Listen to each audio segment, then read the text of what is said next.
Hello student, welcome to our channel. तो आज हम इस सेशन में सर्कल के क्वेश्चंस कर रहे होंगे। सर्कल और कुछ ट्रायंगल की प्रॉपर्टीज उसके क्वेश्चंस कर रहे होंगे। तो आइए क्वेश्चन को पहले आप अच्छे से रीड कर लीजिए, ट्राई कर लीजिए और फिर क्वेश्चंस को देखते हैं। चलिए पहला क्वेश्चन सॉल्व करते हैं। फर्स्ट क्वेश्चन है, three circle touch one another externally. The tangent at their point of contact meet at a point whose distance from a point of contact is 4. Find the ratio of product of ready to the sum of ready. मतलब तीन circle है। मान लेते हैं circle का ready R1 है, R2 है, R3 है। तो पूछा गया है product of radii by sum of ready.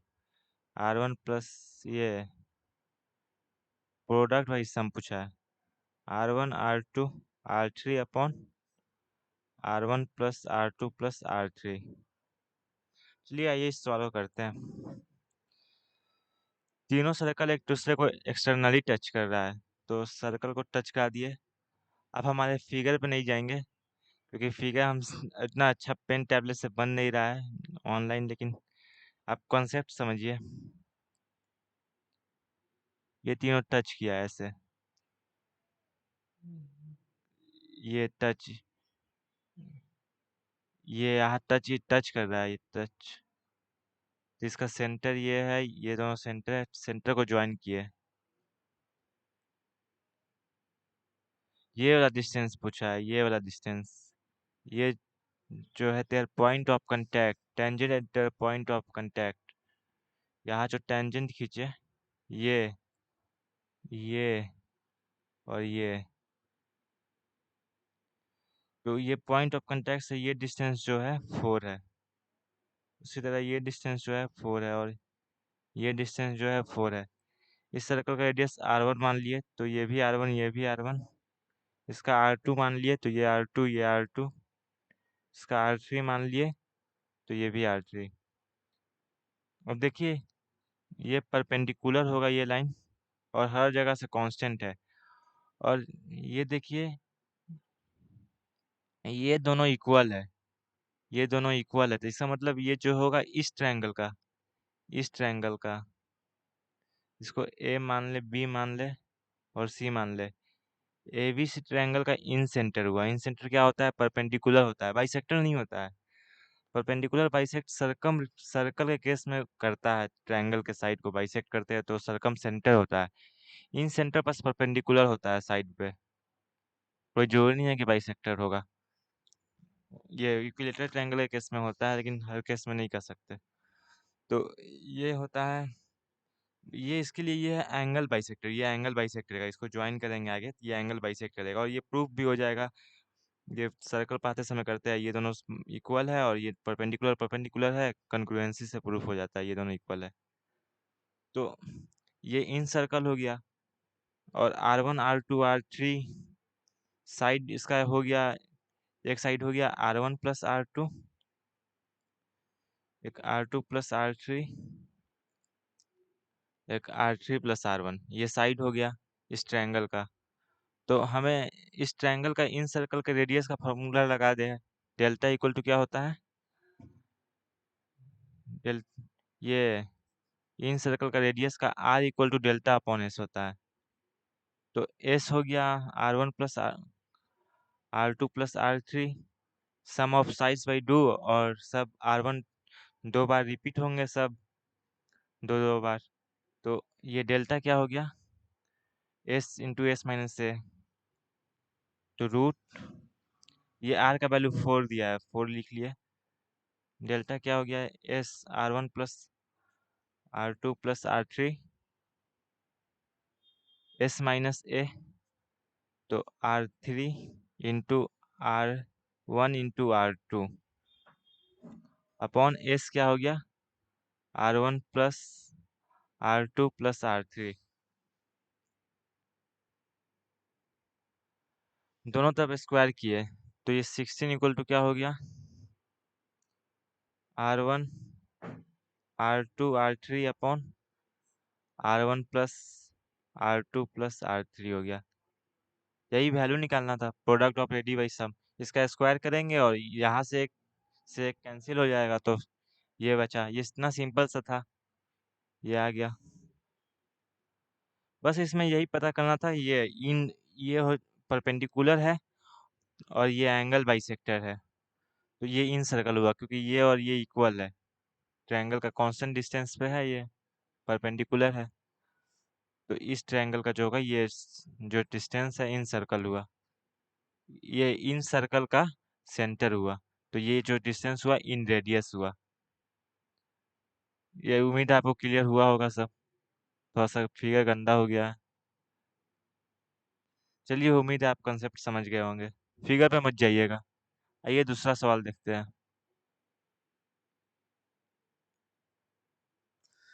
Find the equation of circle which touch the coordinate axis and the line 3x plus 4y equal to 12.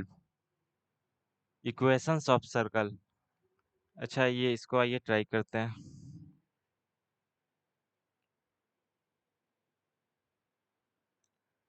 Equations of circle पूछा है। पहले कोऑर्डिनेट एक्सिस बना लिए।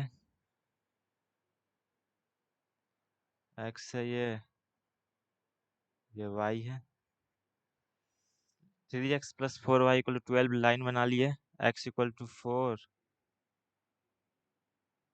होगा कहीं, और 0 3 होगा। यहाँ से ये लाइन पास करेगा। ये लाइन का इक्वेशन हो गया 3x plus 4y equal to 12 का। तो हमें हमें क्वेश्चन में कहा गया है कि ये कोऑर्डिनेट एक्सिस और इस लाइन को टच करना चाहिए, तो ऐसी कितने पॉसिबिलिटी होगी। इस ट्रायंगल, ये ट्रायंगल हो गया, ये ओ मान लेते हैं, ये ए मान लेते हैं, बी मान लेते हैं। तो अब फिगर पे मत जाइएगा, स्केल से फिगर नहीं बन रहा है, इसे सीधा लाइन ही समझिएगा।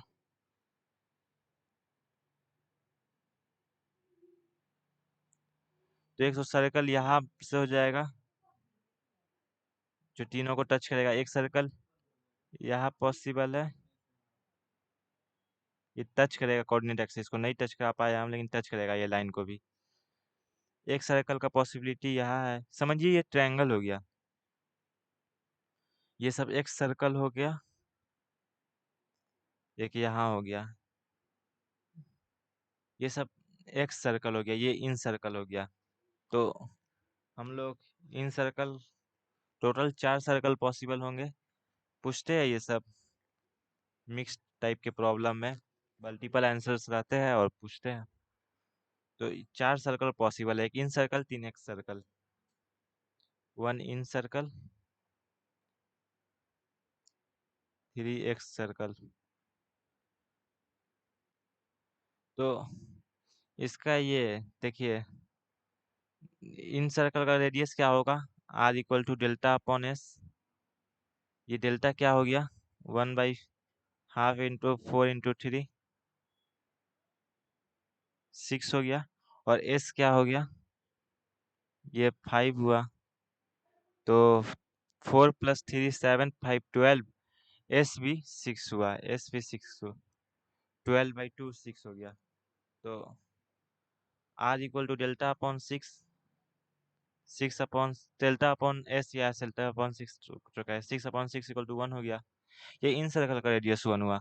अब R1 निकाले, R1 R2 R3 क्या हो गया, एक सर्कल का रेडियस क्या होता है, delta upon s minus a into ये delta upon s minus b और delta upon s minus c. तो R1 क्या हो गया, यहाँ मान लेते हैं ए इक्वल टू क्या है, ए इक्वल टू 3 हो गया, बी इक्वल टू, ये बी कोऑर्डिनेट है, तो बी इक्वल टू 4 हो गया, और ये सी कोऑर्डिनेट है, ये ओ कोऑर्डिनेट है।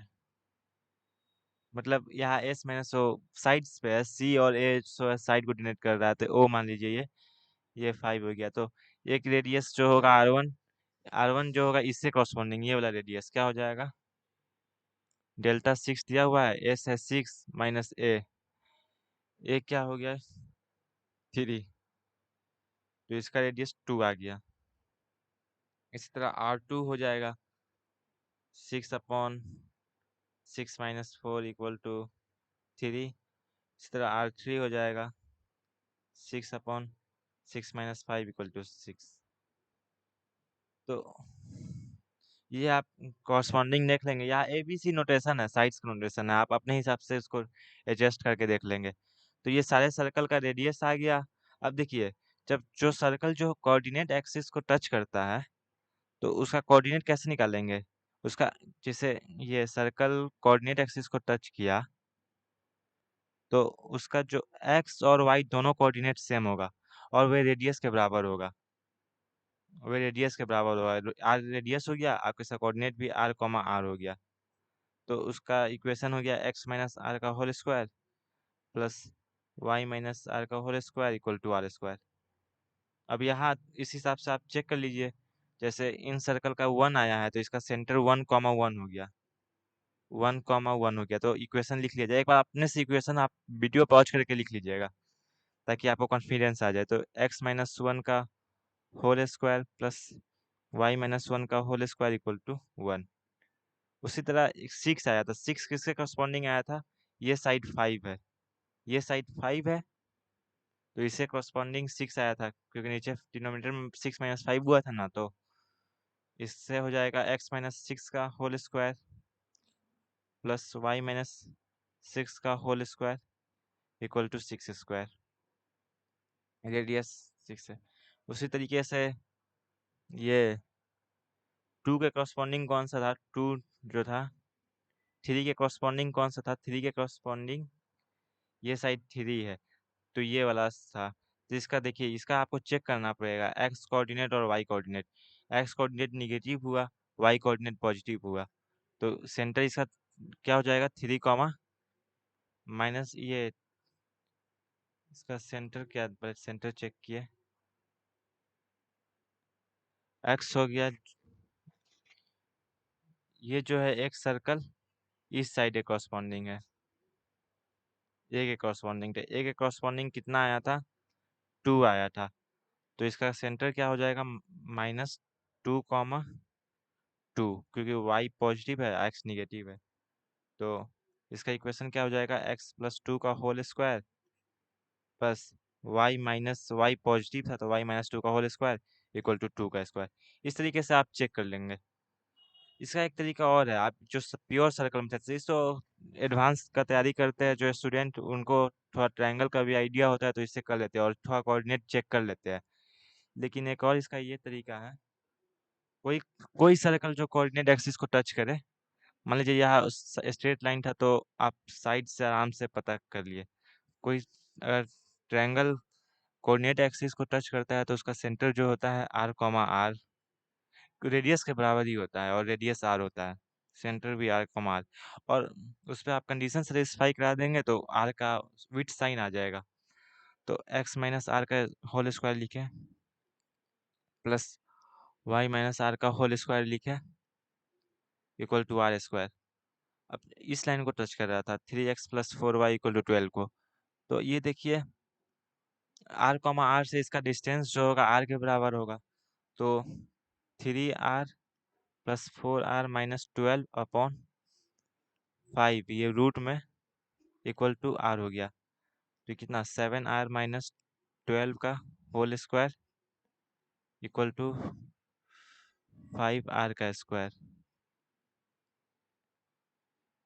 मॉड को हटाने के लिए किया, इससे इजीली भी हट जाएगा क्योंकि पॉजिटिव होगा, इसे हटाने के लिए। तो 7r - 12 = ±5r, प्लस लिए तो कितना हो गया 2r = 12, तो r = 6 आया। ये पॉजिटिव साइन से आया, निगेटिव साइन लिए तो 12r = 12, r = 1, यही कुछ आया था ऊपर और इक्वेशन फिर लिख रेडियस। उसी तरीके से देखिए, ये तो फर्स्ट क्वाड्रेंट में जो था, और सेकंड ये फर्स्ट और थर्ड के लिए आएगा ये इक्वेशन, क्योंकि दोनों में r का साइन सेम होगा। और सेकंड और फोर्थ के लिए x प्लस आर का मान लेते हैं centre minus are comma are है, और ये फोर्थ क्वाड्रेंट का भी आएगा, ऑटोमेटिक आपका आर निगेटिव आएगा और यहाँ से एडजस्ट हो जाएगा, और रेडियस आर है, तो एक्स प्लस आर का whole square plus Y minus R का whole square equal to R square. और यहाँ सेटिस्फाई करा है, center minus are comma are है, तो ये इक्वेशन था 3x प्लस, अरे sorry 3x plus 4y equal to 12, तो minus are comma r satisfy करा है, तो 3 into minus r plus 4 into r minus 12/5 हो गया, मॉड्यूलस लिए डिस्टेंस है इक्वल टू आर, स्क्वायर किए, ये क्या हुआ, आर माइनस 12 का whole square equal to 5r का होल स्क्वायर। अब इसी तरह रूट लिए तो r minus 12 equal to plus minus 5r हुआ। जब पॉजिटिव साइन